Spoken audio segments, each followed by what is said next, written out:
Assalamualaikum warahmatullahi wabarakatuh. Di sini kami dari kelompok 4 akan mempresentasikan dan menjelaskan hasil diskusi dari kelompok kami. Kami beranggotakan yang pertama Rahma Winda dengan NIM F1C319003, kedua Bismi Elfiazen dengan NIM F1C319018, Agipsi dengan NIM F1C319024, dan saya sendiri Cynthia Romarti dengan NIM F1C319026. Baiklah, untuk video penjelasannya akan dijelaskan yang pertama oleh saya sendiri. Tujuan dari diskusi kami yaitu untuk mengetahui pemrograman orbital planet menggunakan Jupyter Notebook dan mengetahui orbital planet di Jupyter Notebook.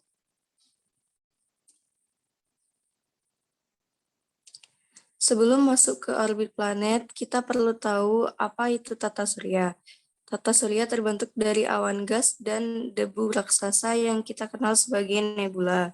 Di tata surya terdapat 8 planet, satelit alami milik planet, objek-objek kecil seperti meteorit, komet, asteroid, debu, dan objek-objek sabuk Kuiper dan lain-lainnya.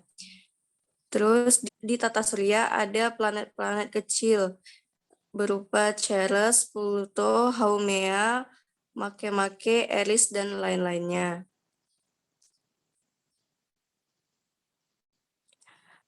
Apakah semua planet memiliki orbit dan apakah orbit itu? Semua planet bisa memiliki orbit pada bidang yang sama. Ini terkait dengan pembentukannya di dalam tata surya. Selanjutnya akan dijelaskan oleh rekan saya Agipsi. Kepada Agipsi dipersilakan. Baiklah, di sini ada orbit, di mana orbit adalah lintasan planet mengelilingi matahari. Sebelum ditemukannya hukum ini, manusia zaman dulu menganut paham geosentris, yaitu sebuah paham yang membenarkan bahwa bumi merupakan pusat alam semesta. Anggapan ini didasari pada pengalaman indrawi manusia yang terbatas, yang setiap hari mengamati matahari, bulan dan bintang bergerak, sedangkan bumi dirasakan diam.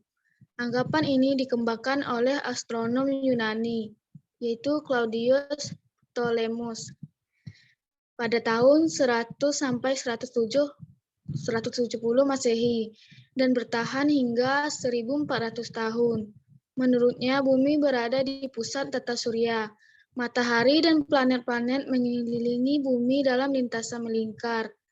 Kemudian pada tahun 1543, seorang astronom Polandia bernama Nicolaus Copernicus mencetuskan model heliosentris. Heliosentris artinya bumi beserta planet-planet lainnya mengelilingi matahari dalam lintasannya melingkar. Sejarah dan bagaimana bentuk orbit planet. Orbit pertama kali dianalisa secara matematis oleh Johannes Kepler yang merumuskan hasil perhitungannya dalam hukum Kepler tentang gerak planet. Dia menemukan bahwa orbit dari planet dalam tata surya kita adalah berbentuk elip dan bukan lingkaran atau episiklus seperti yang semula dipercaya. Orbit planet berbentuk elips karena interaksi gravitasi antara planet dan matahari beserta dengan benda langit lainnya. Johannes Kepler pada tahun 1600-an adalah orang pertama yang membahas bentuk orbit planet.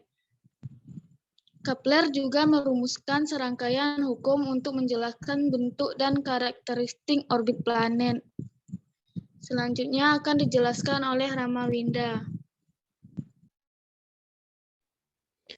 Baiklah, selanjutnya adapun apakah bidang orbit planet sama terhadap matahari. Di dalam nebula, bintang dilahirkan atau kala di dalam tata surya, matahari lahir di dalam nebula ini. Awalnya, partikel-partikel debu berkumpul membentuk awan sferis. Awan gas dan debu ini berputar dan kemudian menarik lebih banyak materi.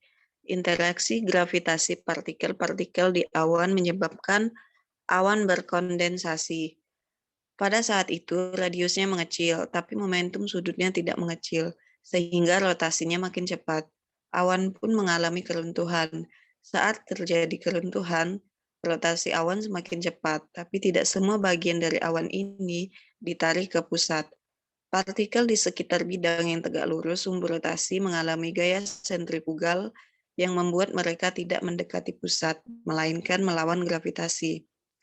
Akibatnya, awan memipih dan membentuk piringan yang berputar di sekeliling inti yang sangat rapat.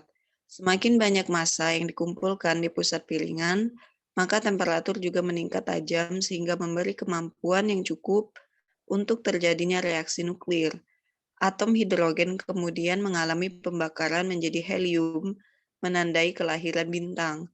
Sementara itu, gas dan debu di piringan pipih yang berputar di sekeliling bintang pun saling berinteraksi di dalam piringan, bertabrakan dan berakumulasi membentuk planet-planet yang kemudian mengitari bintang. Inilah yang menyebabkan planet-planet memiliki orbit pada bintang pada bidang yang sama dengan bintang. Berikut adapun kode program orbital planet pada Python.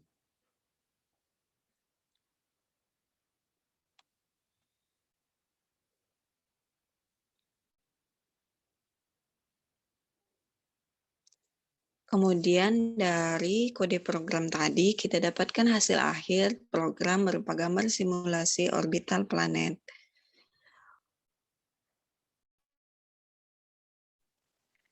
Baiklah, di sini kita mensimulasikan planet yang mengorbit di tata surya menggunakan Python. Salah satu dari sekian banyak aplikasi pemrograman di Python adalah simulasi dunia nyata. Simulasi ini adalah cara memecahkan masalah yang sulit atau tidak mungkin diselesaikan dengan menggunakan cara lain. Dari simulasi ini kita bisa membuat kode yang menghasilkan animasi seperti gambar berikut.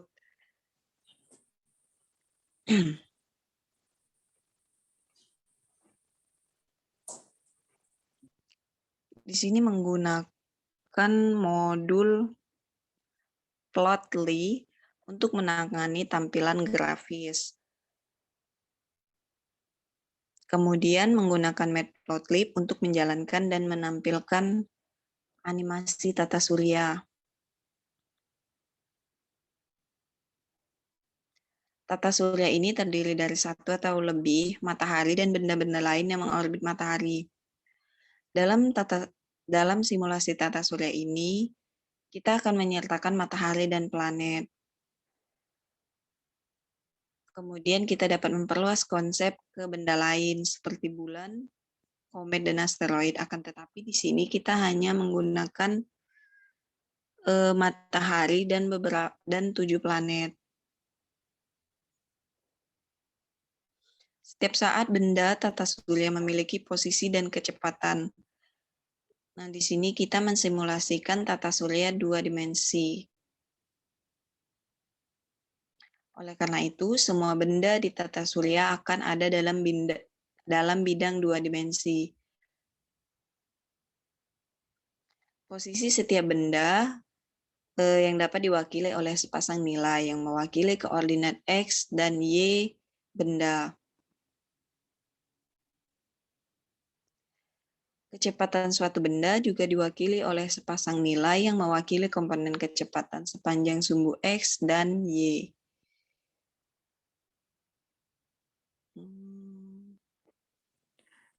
Demikianlah video penjelasan dari kelompok kami. Lebih kurangnya kami mohon maaf. Kami akhiri wabillahi taufiq wal hidayah. Wassalamualaikum warahmatullahi wabarakatuh.